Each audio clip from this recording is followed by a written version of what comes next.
I can't get enough of you. Subscribe, like, and share. We have to go to work, Tae-joon urged, causing So-eun to pout. Having been teased relentlessly in the early morning, only to see Tae-joon acting casually made her frustrated. Are all men like this? So insatiable and persistent? A man whose touch was excessively tender but had frightening strength.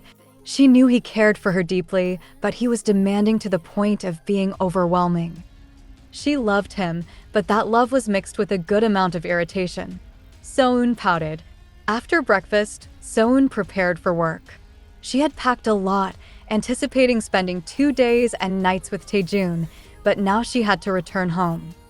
Her biggest concern was carrying her luggage to work. Her colleagues might ask if she had been on a trip. There's a ton of traffic.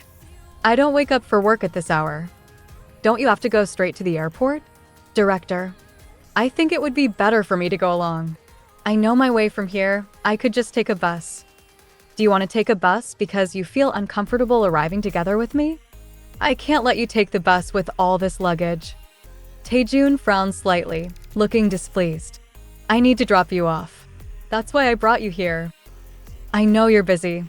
I'd feel bad if I disrupted your schedule. Besides, I'm worried about people seeing us together.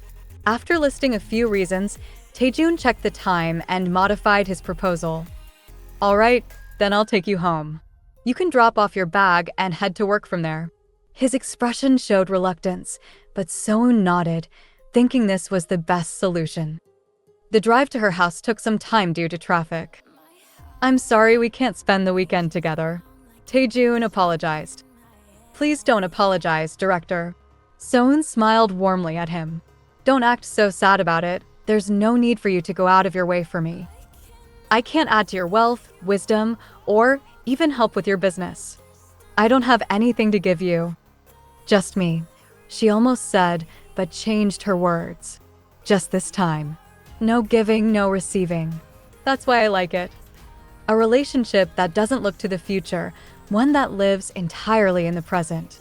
Her openness made Tae-joon's eyes widen with a subtle glint. Although she didn't hear his response, she felt proud to have expressed her feelings. In truth, her words were a reminder to herself. Tae-joon, true to his word, helped carry her bag to her door. You'll be late. You should go. Thank you for the ride. Call me when you get to the company. I'm going to be late. You can leave already. She quickly bid him farewell, worried about holding him up. So-eun, who always wanted to give everything in love, hoped to maintain a healthy love this time. She wished that, even if this love ended one day, only good memories would remain. Tae-joon, after parting with So-eun, left for his business trip. K Electronics' Philippine branch was located in Laguna, a bit south of Manila. It took 5 hours by flight and another 2 hours to reach the factory after clearing customs at Manila Airport. He arrived at the factory by 6 p.m. local time. He had visited the Philippines about 20 years ago with his father, who had purchased the land for K Electronics' Philippine branch. His father had passed away before setting the foundation for the factory, leaving only faint memories of that trip. Therefore, this business trip was not a pleasant one. Who could understand his inner turmoil that surfaced due to memories from 20 years ago? Even if someone found out, they'd likely dismiss it as childish. He understood his grandfather and aunt wanted him to gain experience through external activities, but to Tae-joon, this was a bittersweet trip.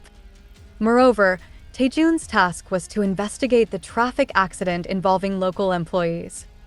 Tae-joon's thoughts drifted back to the present as he recalled his father. I believe it's valuable to cherish and use something for as long as possible. He thought of a woman who cherished and meticulously repaired an old flip phone. Someday, he hoped to tell her, "You remind me of my father." Not the painful memories of my father caused by your father's death, but the dreams my father had while he was still alive. Missing his father made him long for Han So-eun. Come to think of it, wasn't Han So-eun's father also in the Philippines? Ah, my nephew is here. A booming voice called out as he was escorted to the factory by a staff member. It was his great-uncle, President Kim Sang-deok. Kim Sang-deok was slated to become vice chairman of K Electronics and would eventually take over as chairman. "How have you been?" Tae-joon greeted respectfully. Questions swirled in his mind. It was puzzling that someone of his stature was concerned with issues at the Philippine branch. Perhaps this meticulous attention to detail was why he was chosen as the next vice chairman. "If I had known you were coming, I would have stayed in Korea," Sang-deok remarked. Tae-joon shared the sentiment. If he had known Sang-deok would be personally involved, he wouldn't have come. By now, he would have been planning an outing with So-eun. "Your Aunt Seok-hwa is really trying to push you into the public eye," Sang-deok teased, his tone dripping with sarcasm. His usual antagonistic demeanor was unsurprising. "I have no desire for publicity. I'm here for work," Tae-joon responded calmly. "What a waste of that handsome face. You could at least be a figurehead," Sang-deok jabbed. Tae-joon merely smiled politely. "I'll be leaving now." He left, leaving Sang-deok without understanding what had happened. On a sunny Saturday at noon, Hee-wook and Hyun-ji awaited her parents at the airport.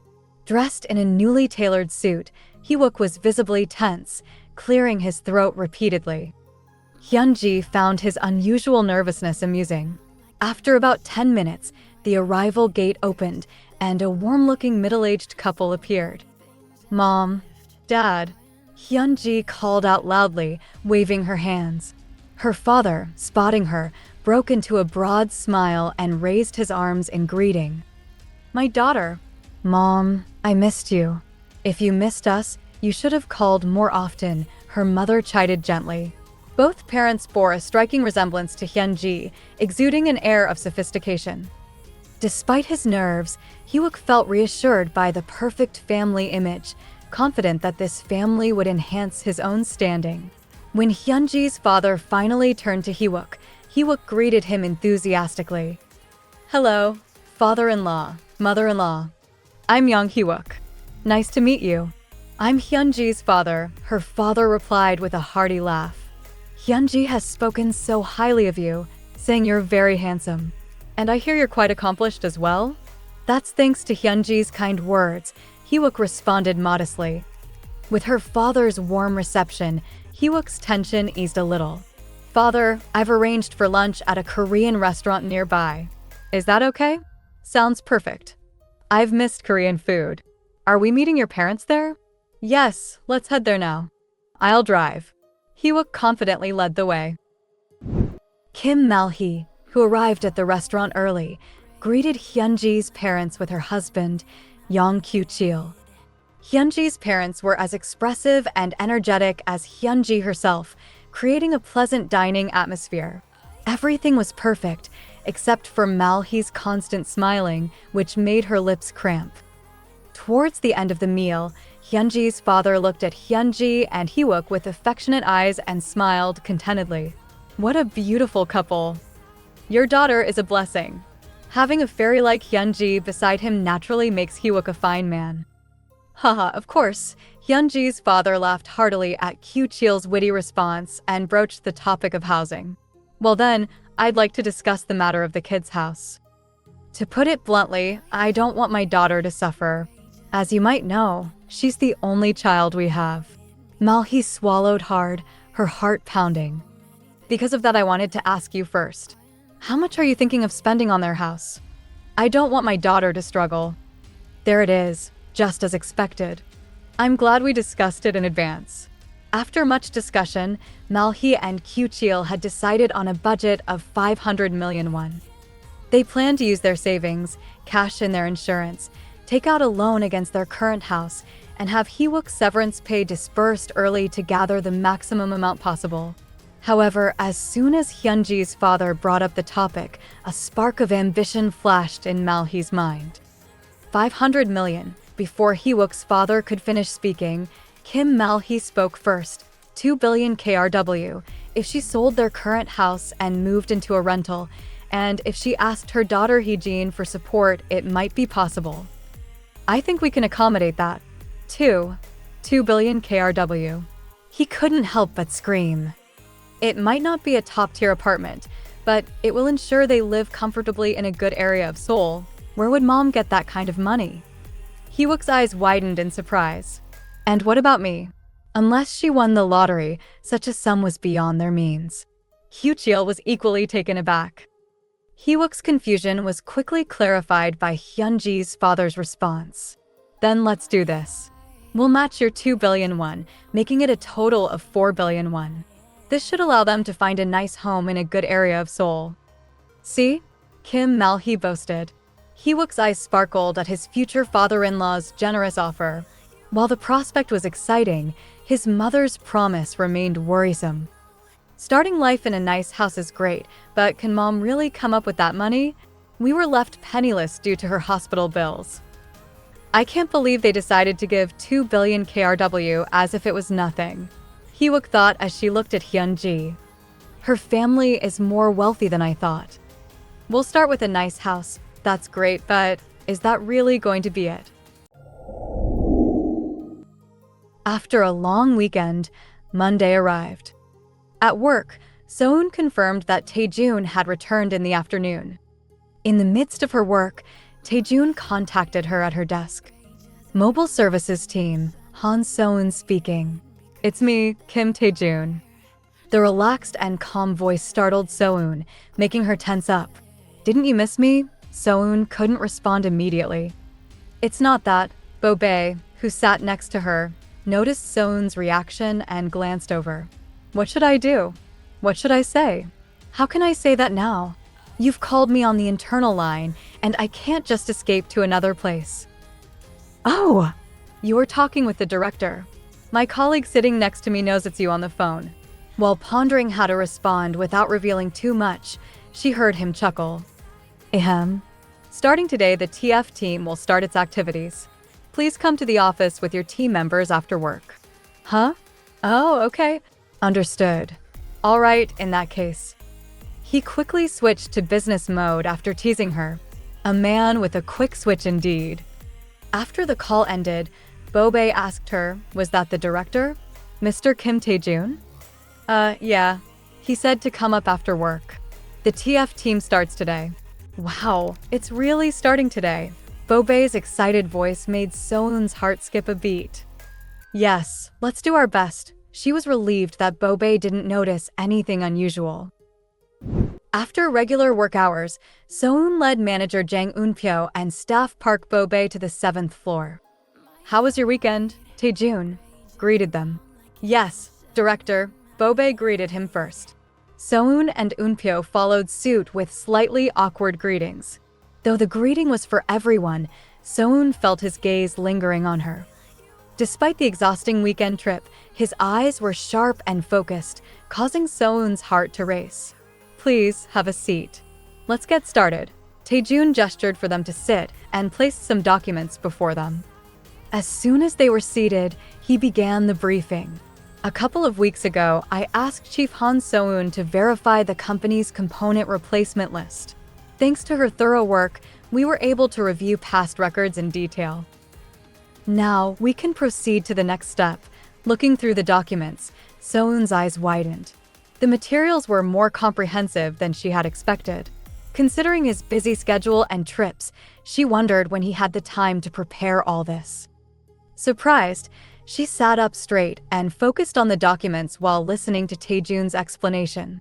The most notable issue in the organized data is the misreported mainboard replacements for the E300 series, U500 series, and AF100 series phones. It turns out these products share specific chips on their mainboards. These chipsets are subcontracted to a Philippine supplier by K Electronics, processed at the K Electronics Philippine factory, and then supplied domestically. Tae-joon's clear explanation continued. So-eun lifted her head from the documents and looked at him. His professional demeanor was a revelation. The preconceived notion that he was just a pampered grandchild who couldn't do his job was shattered. He was competent and knew his work. Was this the same man who teasingly asked if she missed him just a while ago? The same person who had relentlessly teased her? Seeing him so focused on work made So-eun blush with admiration. Can you tell the difference between these two mainboards? At first glance, the two mainboards looked identical. However, upon closer inspection, there were slight differences. The chipsets are different. Aren't they from different companies? Noticing the difference in chipsets, So-eun lifted her head and asked. Tae-joon gave a faint smile, seemingly impressed by So-eun's keen observation. His expression carried a hint of personal interest, making So-eun's heart flutter unnecessarily. That's right. The one on the right is a mainboard with a chipset from a subcontractor we deal with in the Philippines, IX. The one on the left is a mainboard made with a chipset from a company called Nucum. It is said that IX's chipsets have good durability for their price, which is why we deal with them. This is according to K Electronics' internal documents. However, K Electronics has been providing mainboards with Nucum chipsets to their service centers. These mainboards are only inserted in cases where there is a service request within 3 months of purchase. So, you're saying they replaced the mainboard with a Nucum chipset instead of the supposedly more durable IX chipset? Bobae asked in response to Tae-joon's explanation. Yes, that's correct. It was strange. Despite claiming that the IX chipsets were more durable, they were replacing the mainboards of phones that had issues within 3 months of purchase with Nucum chipsets. The three of them looked at him in confusion. The internal evaluation documents for Nucum's chipset are brief. It seems that K Electronics might have intentionally omitted some information. You need to investigate how the chipsets from IX and Nucum differ. Is IX really more durable, and is Nucum inferior? Finally, a special mission was assigned. Their hearts swelled with excitement, but also curiosity. They had heard that director Kim Tae-joon was the only grandson of the chairman of K Electronics, and now he seemed to be engaging in something that could potentially damage his own company. It could even lead to internal conflict within the company. If you need any materials during your investigation, feel free to ask me or Secretary Song Moon-kyung. I will also try to find out more about why K Electronics is supplying separate mainboards with Nucum chipsets.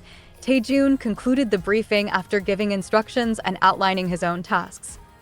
After his explanation, the three of them quietly looked through the documents.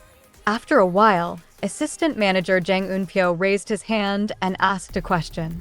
So, is this TF team's project a confidential task? Yes, it is. That's why I need you all to sign confidentiality agreements.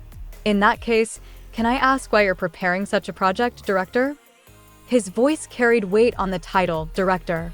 Why prepare such a secret project, especially you, the chairman's grandson of a large corporation? It was a sharp question, echoing the curiosity on everyone's minds. Tae-joon answered without hesitation. Since I've been assigned to K Electronic Service, I want to properly address any issues related to K Electronic Service.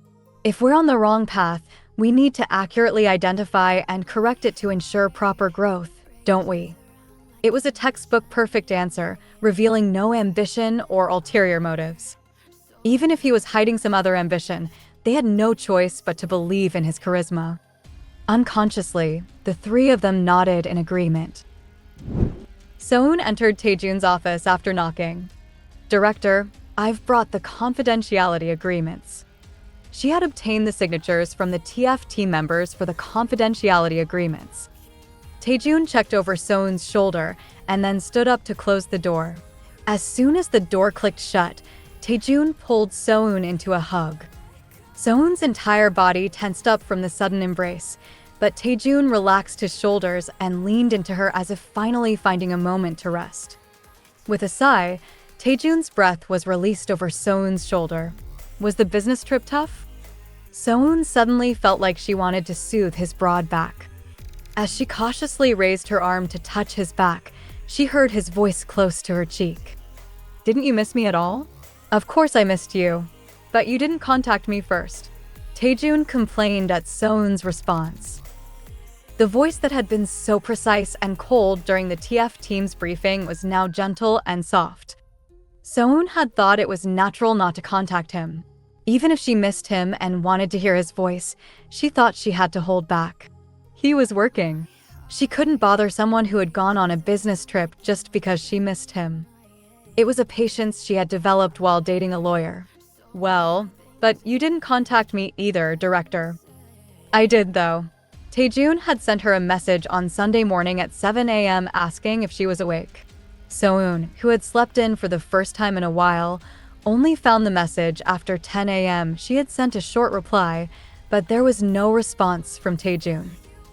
Not wanting to agonize over a message with no reply, So-eun deliberately kept her phone away and kept herself busy. She cleaned the house, did the laundry, and went grocery shopping, making the day go by quickly. Honestly, she felt proud of herself for spending her time fully without thinking much about him. She didn't want to love in a way that was clingy or obsessive. This, too, was probably a lingering effect from her past relationship experiences. I did reply, though.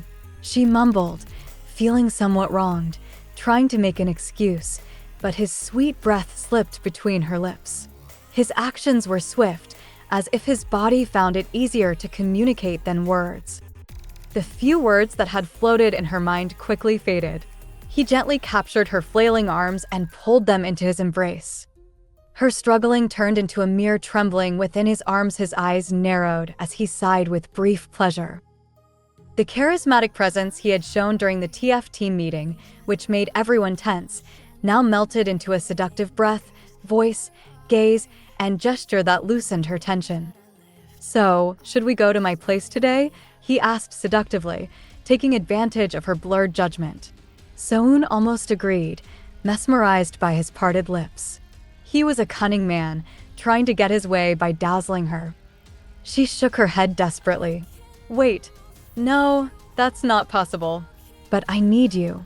If it were the first time, she would have fallen for it, but not anymore. She knew how persistent he could be.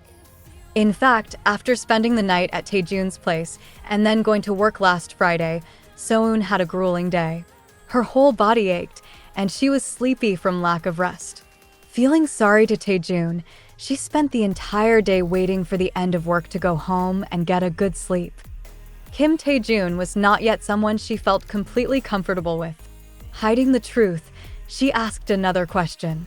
"Are you free this weekend? Are you worried that if I take you now, you'll say you're busy with work again on the weekend?" "No, I just want to do well on the tasks you assigned during the week." This time, she was sincere. The special mission Tae-joon gave to the TF team was an unexpected topic. Like the others, So-eun sensed Tae-joon's intention to delve into the dark secrets the company was hiding. It was puzzling to see the grandson of the founder taking such a secretive approach. However, having thought about him more than others, So-eun felt she could vaguely understand Tae-joon's position. Despite his extensive education at prestigious foreign universities and practical experience at other companies, he was assigned to K Electronics Service instead of K Electronics. There might be unavoidable circumstances.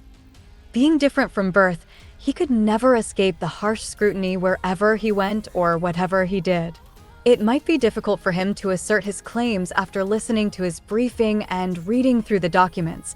So-eun felt she had glimpsed a part of his struggles.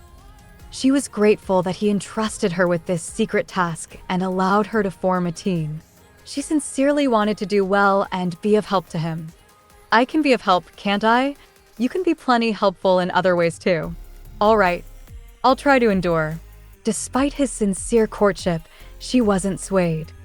Eventually, Tae-joon raised his hands in surrender. "Why don't you move to Seoul? I'll pay your rent." However, it seemed he wasn't ready to give up and made another suggestion. It was also a suggestion that wouldn't work. "That's not going to happen. Everything's a no. You don't need to feel burdened." "It's money I wouldn't even miss," Tae-joon grumbled briefly and continued to persuade her without giving up. Finding his mix of persuasion and flaunting wealth amusing, So-eun chuckled. "No, that's a bit disgusting, wasn't it?" As she took a step back after daring to say something she had never said to him before, Tae-joon quickly grabbed her. "Sorry. I said it wrong. I told you, if you say sorry, you get a flick on the forehead." However, unlike his previous threat, he followed it with a kiss instead of a flick. The kiss, landing haphazardly on her body, felt like a sharp flick, making So-eun flinch each time. Whatever she said, he would lightly brush it off with a smile. The feeling of being loved was nice. After kissing for a while, Tae-joon tilted his head and asked, "Should I sleep at your place tonight?"